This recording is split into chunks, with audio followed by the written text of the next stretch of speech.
হরে কৃষ্ণ। আপনাদের সবাইকে আমাদের এই চ্যানেলে সুস্বাগতম। আজকের অনুষ্ঠানে আমরা জয়া বা ভৈম একাদশীর সম্পর্কে বিস্তারিত আলোচনা করব। প্রথমেই জেনে নেওয়া যাক এই জয়া বা ভৌম একাদশীর ব্রত আমরা কবে পালন করব। 2026 সালে জয়া বা ভৌম একাদশী ব্রত পালন তবে আমেরিকা ও কানাডার পশ্চিমাংশে কিছু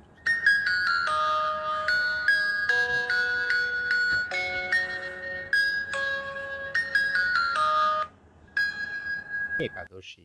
এরপর আমরা এই একাদশীর ব্রত মাহাত্ম্য কথা আলোচনা করব। মাঘ মাসের শুক্লপক্ষে একাদশী জয়া একাদশীর ব্রত মাহাত্ম্য ভবিষ্যোত্তর পুরাণে যুধিষ্ঠির শ্রীকৃষ্ণ সংবাদরূপে বর্ণিত আছে। শ্রী গরুড় পুরাণে মাঘ মাসের শুক্লপক্ষী একাদশী তিথিতে ভৌম একাদশীর নাম অভিহিত করা হয়েছে। কল্পান্তরে বিভিন্ন পুরাণে বিভিন্ন নাম দেখা যায়। পদ্মপুরাণ অনুসারে জ্যৈষ্ঠ মাসের শুক্লপক্ষিয়া একাদশীর নাম পাণ্ডবা নির্জলা বা ভীমসেনী বা ভৌম একাদশী।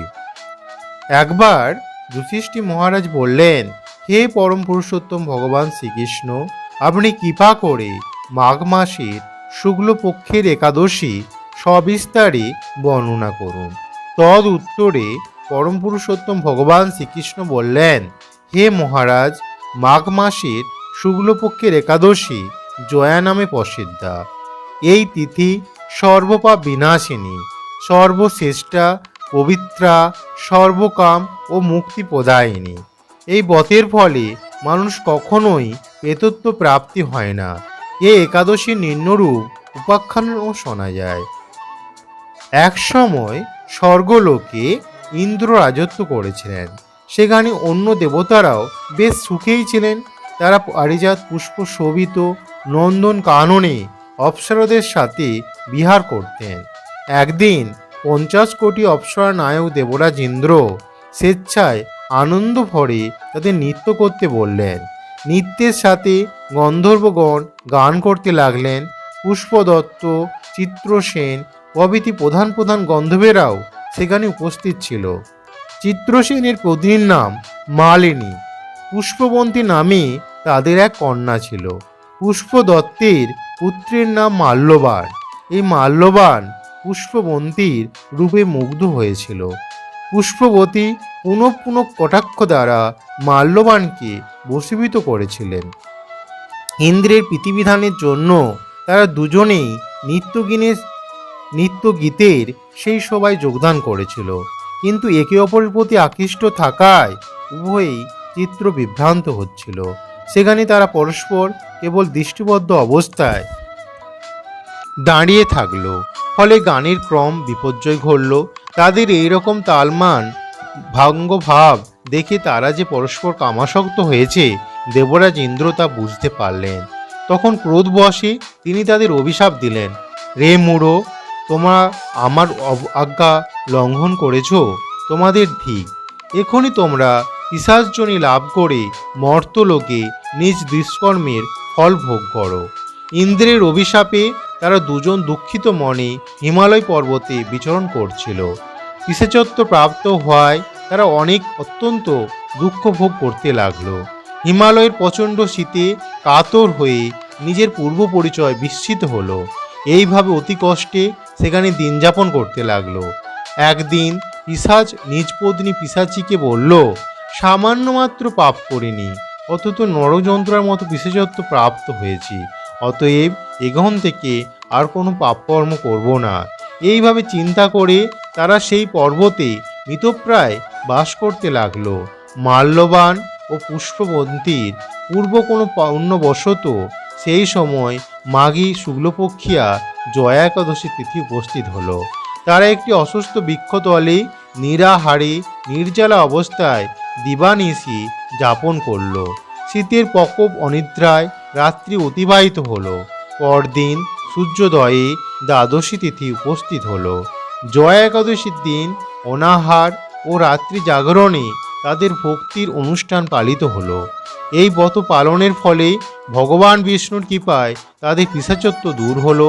তারা দুজনেই তাদের পূর্বরূপ ফিরে পেল। তারপর তারা স্বর্গে ফিরে গেল। দেবরাজ তাদেরকে দেখে অত্যন্ত আশ্চর্যান্বিত হলেন।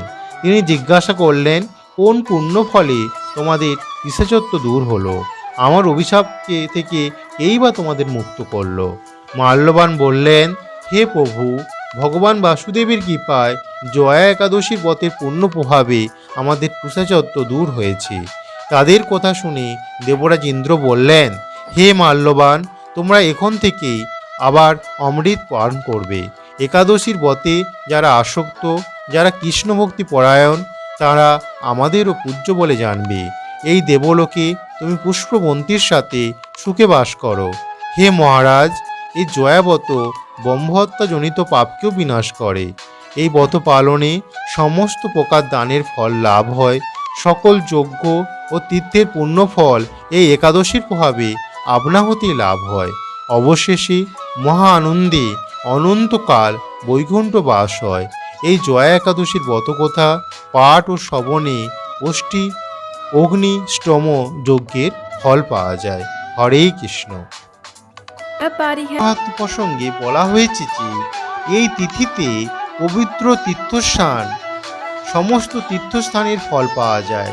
সারা বছরের পুজোর ফল কেবল এই ব্রত পালনে লাভ হয়। এই দিনে একবার মাত্র ভগবানের নাম জপে 1000 বার জপের ফল অর্জিত হয়। এই তিথিতে দান, বৈষ্ণব ভোজন, হোম, উপবাসে 1000 গুণ বেশি ফল লাভ হয়ে থাকে। একাদশী করলে পারণ তার পরের দিন নির্দিষ্ট সময়ের মধ্যেই করতে হয়। আর ওই দিন সকাল সকাল ঘুম থেকে উঠে, অর্থাৎ ব্রাহ্ম মুহূর্তে ঘুম থেকে উঠে প্রাতকর্ম সেরে স্নান করে ভগবানের মঙ্গল আরতি দর্শন দেখিয়ে আর পারণ মন্ত্র বলে, পারণ মন্ত্রটা হচ্ছে অজ্ঞান তিমিরান্ধস্য বত না নেন কেশব ওষিদ সুমুখ না তো জ্ঞানোদৃষ্টি পদভব। এই পারণ মন্ত্রটি 3 বার বলে আর একাদশীর ঠিক পরের দিন সকাল 6:16 থেকে সকাল 9:59 মধ্যে আমাদের পালন করতে হবে। এর একটা নির্দিষ্ট সময়ের মধ্যেই পালন সম্পন্ন করতে হয়। আমরা যে পঞ্চশস্য বর্জন করেছিলাম তা ভগবানকে নিবেদন করে আর পঞ্চশস্যের কোনো একটা খাদ্য গ্রহণ করে আমরা একাদশীর ব্রত সম্পূর্ণ করব। আর ওই দিন ব্রাহ্মণকে ভোজন এবং উপযুক্ত দক্ষিণা দান করতে পারলে খুবই ভালো হয়। হরে কৃষ্ণ। এই ছিল আজকের ভিডিও। যদি আপনাদের এই ভিডিওটি ভালো লেগে থাকে তবে অবশ্যই লাইক, কমেন্ট এবং শেয়ার করতে ভুলবেন না এবং আমাদের চ্যানেলটিকে সাবস্ক্রাইব করে আমাদের পাশে থাকুন।